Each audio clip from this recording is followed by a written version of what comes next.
Hoy en Voto 24 nos acompaña la profesora Maribel Gordón Calderón. Ya tiene 114,000 firmas. Ella es precandidata a presidenta de la República. E importante, la profesora Maribel Gordón se ubica en la tercera posición, que en el caso particular de las firmas para presidente de la República la incluiría ya en la lista oficial, porque serían, recuerden, de acuerdo a las disposiciones electorales, 3 precandidatos por cada circunscripción. Serían los 3 precandidatos con mayor cantidad de firmas los que pasarían a convertirse en candidatos. Tienen hasta el 31 de julio. Pero en el caso particular de la profesora Maribel Gordón, hemos visto cómo ha aumentado de forma importante el caudal de firmas que ha recogido, ubicándose ya en una tercera posición. Ha desplazado al licenciado Paco Carreira, que por muchos meses se mantuvo en esa tercera posición. Profesora, gracias por acompañarnos aquí en la edición matutina de Telemetro. Gracias por la invitación. Y si sería bueno entender primero qué la motivó a usted a salir a buscar firmas para ser precandidata presidencial, profesora. Bueno, lo primero es que mi posición en este torneo no es una posición individual, es una posición colectiva de un conjunto de organizaciones y personas de este país que creen en la necesidad de adecentarlo, de trabajar por una vida digna en la medida que la mayoría de la población tiene necesidades insatisfechas, que creemos en construir real democracia y en el respeto pleno de los derechos humanos. Hemos planteado la necesidad de construir un modelo que tome como referencia los seres humanos, esa relación entre ser humano y naturaleza que viene siendo destruida producto de prácticas productivas, económicas, que lesionan considerablemente el ambiente y con ello ponen en peligro lo que estamos viviendo. Esto que algunos denominan fenómenos naturales que ya no son tan naturales y atentan contra el derecho a vivir dignamente. A partir de ahí decidimos postularnos, fuimos la última inscripción, un proceso que ha sido difícil, un proceso que los mismos magistrados han hablado que el que no tiene dinero, ¿para qué se incorpora? Sin embargo, nosotros creemos en la necesidad de adecentar y adecentar también lo que son los procesos electorales. Hemos participado de una manera planificada, organizada, con activistas que han recorrido y siguen recorriendo bajo sol y lluvia el entorno nacional y en el cual Maribel Gordón, desde antes de este torneo, ha venido caminando y acompañando a diversas organizaciones. No es la primera vez, porque en las elecciones del 2019 usted fue candidata a la vicepresidencia de la República en la nómina del Frente Amplio por la Democracia. Así es. Sí, nosotros hemos tenido el honor de acompañar en 2 momentos las candidaturas a la vicepresidencia. Para nadie es un secreto que el Frente Amplio por la Democracia tiene un proceso de denuncia en la Fiscalía Electoral por los resultados del torneo del 2019, que hasta la fecha no ha sido atendido por parte de la Fiscalía. Reinició un proceso de inscripción, sin embargo, la pandemia, los acontecimientos de julio del 2022, que llevó a la mayoría de nuestra membresía a abocarse a su natural proceso de defensa de los derechos de la población, nos mantuvo en esas tareas y a partir de allí entonces el conjunto de organizaciones, más allá del Frente Amplio por la Democracia, deciden que es necesario, que es urgente presentarle una alternativa real a la población y nos solicitan que asumamos la responsabilidad. Yo siempre he dicho que yo estoy donde el movimiento social y la población panameña quiera que esté. Profesora, si usted logra mantenerse en esta posición, sería la primera mujer al estar en una papeleta de izquierda específicamente, y usted aparte de docente, usted es economista, aquí hay algunos expertos que han dicho, bueno, este es el país de ricos llenos de pobres, y usted ha hablado del crecimiento económico y el desarrollo económico. Y yo creo que este punto es importante porque aquí nosotros tenemos niveles de desempleo, de informalidad bastante elevados a la fecha, y hay que ver cuál es la propuesta suya en este sentido.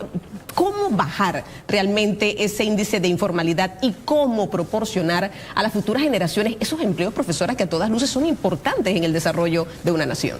Sí, nosotros hemos sido claros, en este país hay una necesidad de cambios reales, eso pasa por una lógica de la política económica que atienda el desarrollo económico y no se circunscriba o limite al crecimiento económico. Cuando hablamos de desarrollo económico estamos hablando de bienestar humano. El desarrollo requiere crecimiento, pero el crecimiento, tal como ha sucedido en Panamá, no implica desarrollo. En ese sentido hemos planteado un plan que tiene que ver con colocar como centro del quehacer social a los seres humanos, proporcionar una vida digna, que le hemos tenido que poner apellido dada la pauperización de las condiciones de la mayoría de los sectores, no solo de la clase obrera, sino también de los micro, pequeños, productores y empresarios, de las capas medias, de los profesionales. Planteamos la necesidad de activar realmente con una política integral los sectores productivos de este país que han venido siendo desmantelados desde los 80. Estoy hablando del sector agropecuario, del sector industrial, del sector agroindustrial, la producción de alimentos, la seguridad y soberanía alimentaria.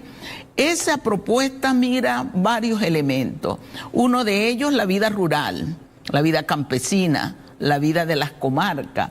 Es un sector, los sectores productivos generan más empleo que los sectores de servicio comercio. No estamos planteando abandonarlo, pero estamos planteando que hay una necesidad de responder como responde cualquier país ordenado, planificado en una visión integral.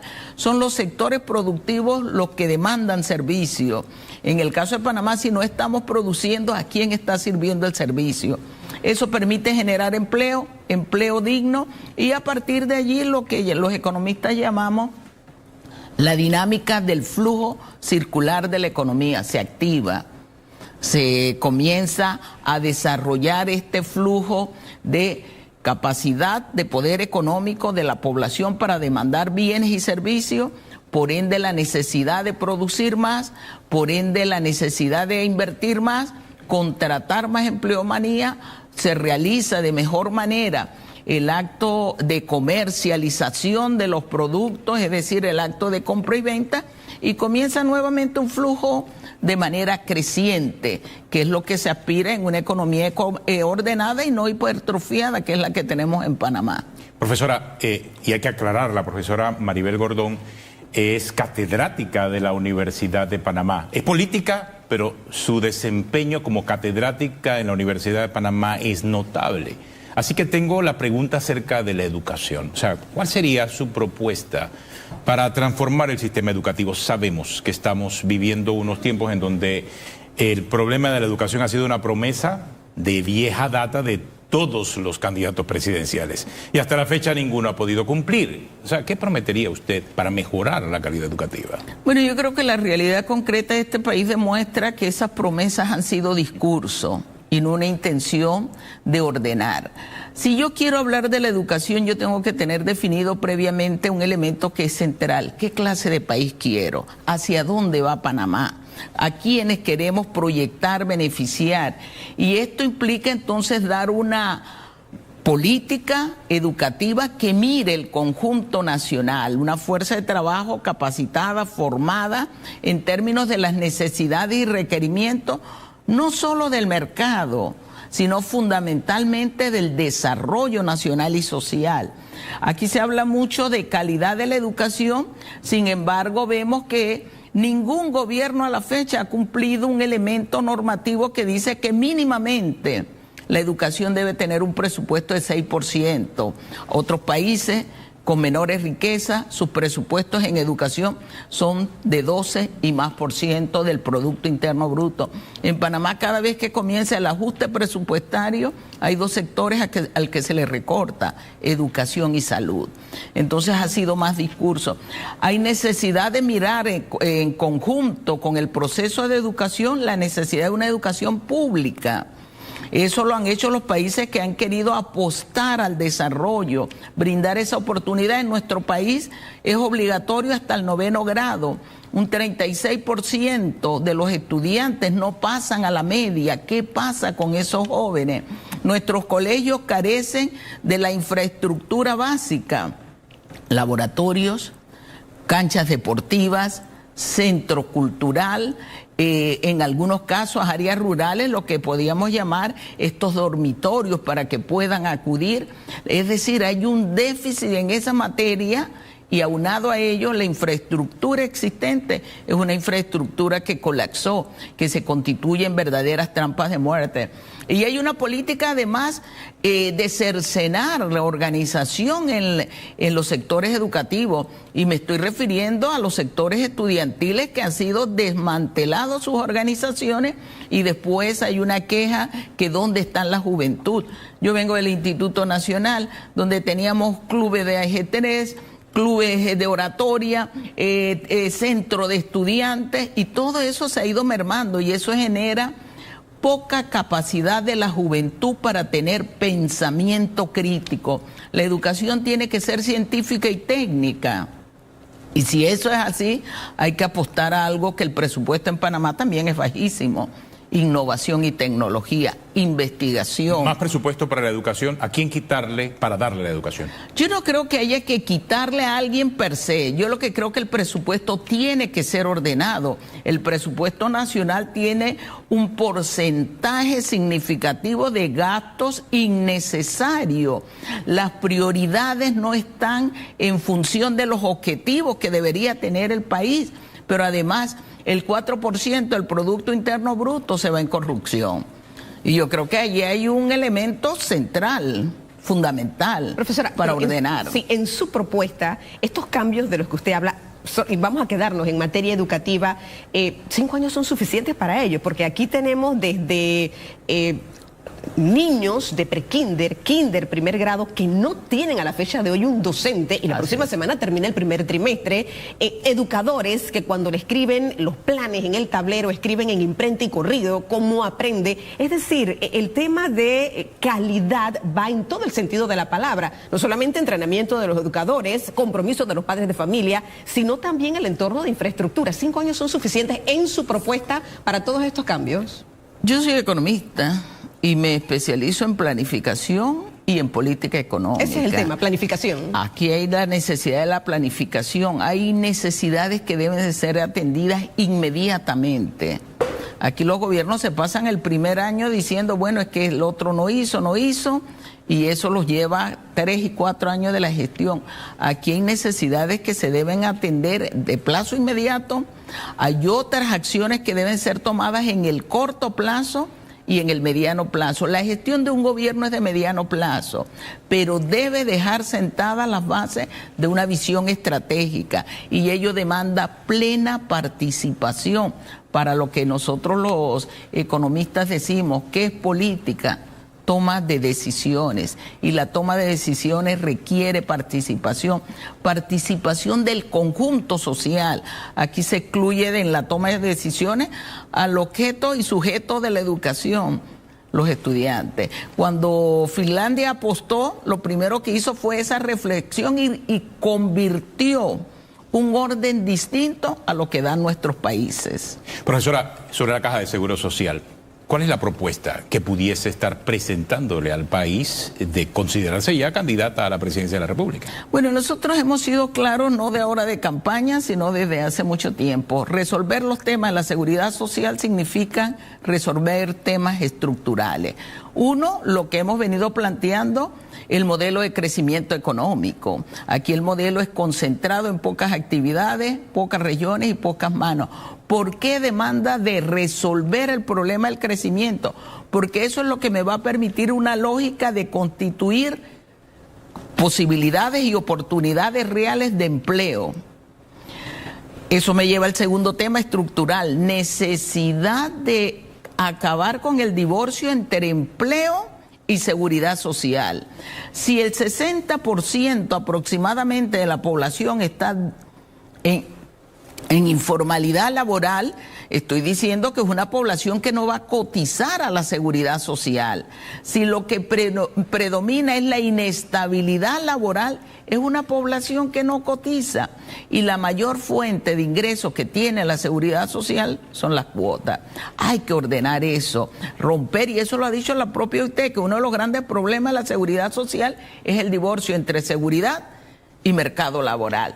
Hay que acabar con los abusos, hay que adecentar en este país. La Caja del Seguro Social históricamente viene siendo utilizada como caja menuda de los gobiernos, ha sido el refrendo de grandes negociaciones. Nosotros sacamos, o sea, acabar con la politización de la Caja del Seguro Social. La politización y la corrupción de la Caja del Seguro Social, y es necesario además caminar hacia medidas concretas en los 3 programas: invalidez, vejez y muerte, enfermedad y maternidad, y riesgos profesionales. Y es lo que nosotros hemos planteado, y en ese sentido hemos señalado que no son necesarias, y lo hemos demostrado. Las medidas paramétricas, aumentar edad, aumentar densidad, aumentar no tocar cuotas. Medidas paramétricas. No hay que tocarlas, son recurrentes. Hoy nos están llamando a incrementar a 65 años la edad, dicen, de allí paralelamente, paulatinamente a los 70, pero cuando lleguemos a los 70 nos van a plantear 100. Mi plan es un plan para la vida digna. Los adultos mayores tienen derecho a la felicidad, crearon riqueza, y hoy se les quiere condenar a que tengan una vida lo más reducida posible después que se pensionen. Entonces estamos diciendo que en esta sociedad no es posible vivir dignamente en todas las etapas de nuestra vida. ¿Qué le damos al adulto mayor? Pensiones de hambre. El 62% recibe $500 y menos. Las propagandas en las redes dicen: viva adecuadamente en Panamá. Se puede. Con 3.500 usted vive, y los panameños están recibiendo $500. Esas son las inequidades, las inconsistencias de una política que ha favorecido ganancia y no desarrollo humano. Una última pregunta, profesora. Para nadie es un secreto, usted es de izquierda, pero defíname, porque es que ahora hay muchas izquierdas. ¿Qué tan cerca o qué tan lejos puede estar de las izquierdas conocidas? Lula en Brasil, Boric en Chile, Petro aquí en Colombia, Maduro en Venezuela, López Obrador en México. ¿Cerca de quién o de cuál de esas izquierdas usted se encuentra? Bueno, yo creo que hay varias cosas. Uno, cómo surge el concepto de izquierda. 1789, Revolución Francesa, los sectores conservadores, atrasados, arcaicos y antidemocráticos se sentaron en la derecha y planteaban mantener el status quo, la monarquía. Los sectores de avanzada progresistas que aspiraban a un cambio en la sociedad, a la libertad, a la generación de las bases para respeto a los derechos humanos, se sentaron a la izquierda. A mí me llama la atención algo: a ningún candidato o precandidato se le pregunta si es de derecha. Usted acaba de decir, bueno, ya todo el mundo sabe que está haciendo que todos los demás son de derecha. Entonces, yo creo que, y me llama la atención porque cuando el Papa Francisco y la Iglesia Católica sacaron la encíclica social, al Papa le comenzaron a preguntar: ¿usted es comunista? Yo creo que el mensaje que están dando es claro.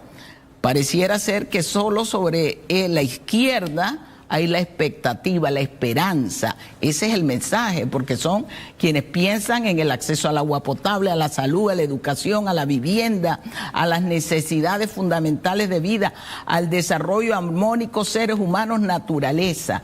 Ese es yo creo que allí está. Pero no me ha dicho más cerca de quién puede estar. Maribel Gordón está cerca de Panamá. Yo he dicho, y como economista lo sé, aquí no se trata de hacer lo que se hizo en 1979 con la política económica neoliberal, trasladar receta. Esta es una formación social específica, con características particulares.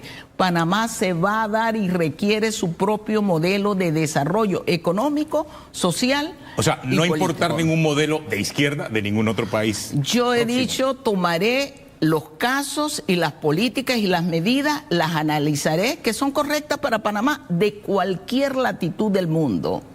Esa es la respuesta de Maribel Gordón. Respeto y pienso y defiendo nuestra autodeterminación en todos los planos. Muchas gracias, profesora, por acompañarnos aquí en la edición matutina de Telemetro Reporta. La profesora Maribel Gordón, ya precandidata a la presidencia de la República por la libre postulación, es la tercera y está subiendo con la cantidad de firmas.